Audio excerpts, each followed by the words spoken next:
Hi, I'm going to walk you through a brief demo that we have prepared for Lucid Therapeutics. I first want to start in this configuration tab, which is an admin-facing side of the system. What we're going to look at first is how data goes in and what happens to the data that you upload. If you click under the Resources tab, you can see an area called Knowledge Bases. By opening this up, you have a couple options here. You can upload new knowledge bases, or you can look at existing knowledge bases and edit them, disable them, archive them, whatever you want. We already received this Lucid Welcome Guide. A quick note here, this information that you're uploading is your organization's high quality data. So think standard operating procedures, instruction manuals, patient-facing discharge, instructions, aftercare, anything that you want your users to be able to interact with, you can upload here. And what happens is it's going to take that data and it's going to extract it and put it into different topics. And so what's happening is it's turning that document into an organized map of concepts and relationships. This matters a lot because a lot of the times AI is just taking your data and it's treating it like it's a big pile of words essentially. And so what we're doing here is we're creating this structured map or ontology so that the AI can understand your terms and what they mean in your context, not just the internet's context. The team here does not have to be ontologists. It's essentially going to be your knowledge managers or domain experts that have the ability to take this and annotate it and edit it so that you can see the concepts, edit them in plain language, and control what matters to you and your team. These domain experts can come in and do things like edit. You can see here you can adjust keywords, understand the definition, edit the definition. So you're essentially improving the structure of this ontology without having to write any code. I next want to show you the agent pool. And so what we have here is we have our Conversational Assistive Technology, or CATs, sitting on top of a pool of different agents that do specific tasks. And so these discrete tasks that each agent does helps you to define the reasoning trace that your organization is going to use. So you can see here that I have an agent pool that has 10 agents.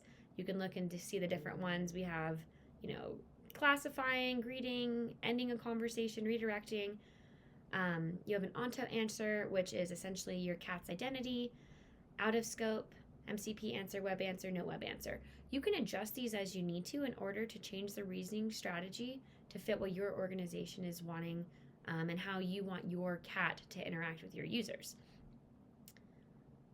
If you go here then, I'm going to actually show you how you build a CAT. So we have the option, right, to look at existing CATs or to create new ones. I have KitKat already built. KitKat is the ketamine information and tips CAT. So if you look here, you can see that I have created a CAT. I can show its description, and then we'll go down to the behavior.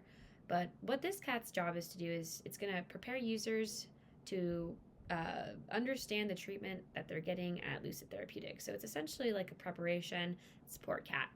If you look down, you can actually also tweak things like its behavior, its purpose, its description, the philosophy it follows, the personality that it has, how it communicates, the tone it uses, how it solves problems. You can do things like ethics and capabilities. You don't have to have all of these completed to have your CAT functioning. Essentially what you're going to want to do is you're going to want to play around and experiment with the CAT and the different things here with its behavior in order to see how it's going to impact that front end and user experience. You'll also see here that when you add different things, what it's going to do is our system actually takes the information that you put up here and it helps to generate agent instructions. So these come directly from the information that you input in the behavior. I always recommend kind of playing around with the front end and the back end at the same time in order to get your CAT to function the way you want it to. But you can change this as you need to, and it doesn't have to be set in stone. I'm going to show you the front end experience now. So I've already kind of got a couple of examples here, but I wanted to really show you how this reasoning trace that we talked about with the agent pool works.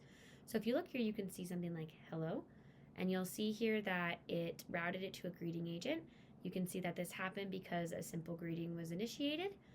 Another example is when it utilizes the knowledge base.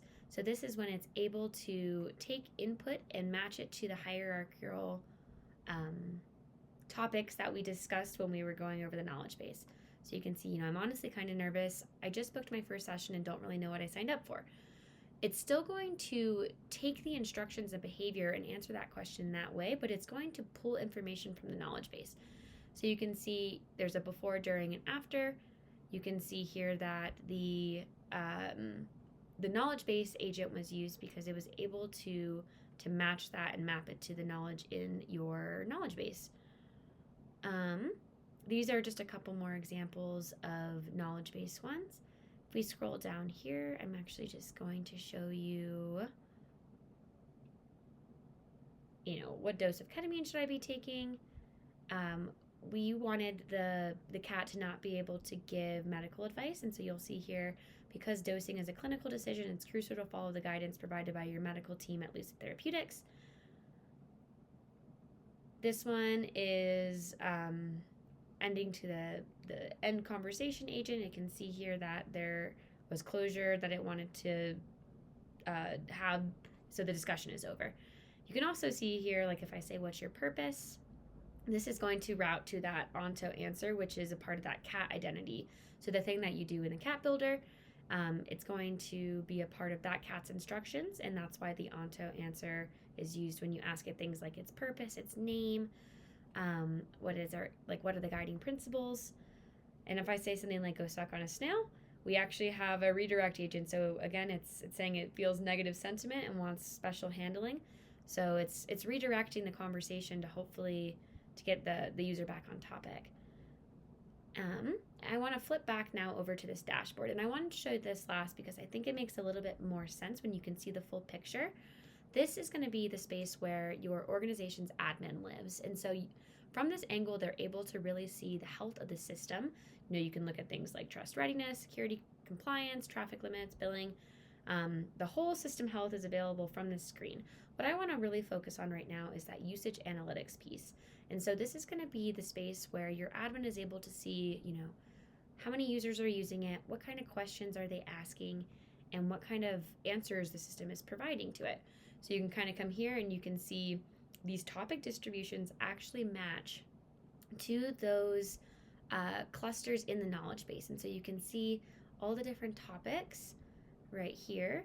If there's anything that's out of scope, if there's any agent answers as well, you can see, like, let's scroll down for an example here. You can see that when I ask what kind of medicine therapy does Lucid specialize in, you can see that this is a knowledge base answer, but it's also that it mapped to that specific topic in the knowledge base. And so you can see kind of all of this stuff. I think another thing that's really important is looking at this out of scope area. And so this out of scope area also is going to be able to really help your team understand the gaps in knowledge or the types of questions that users are asking that your knowledge is not answering accurately.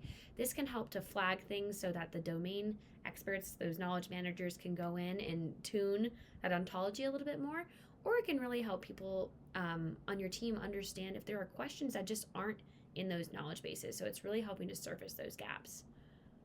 And that is all I have to show today. Thank you so much.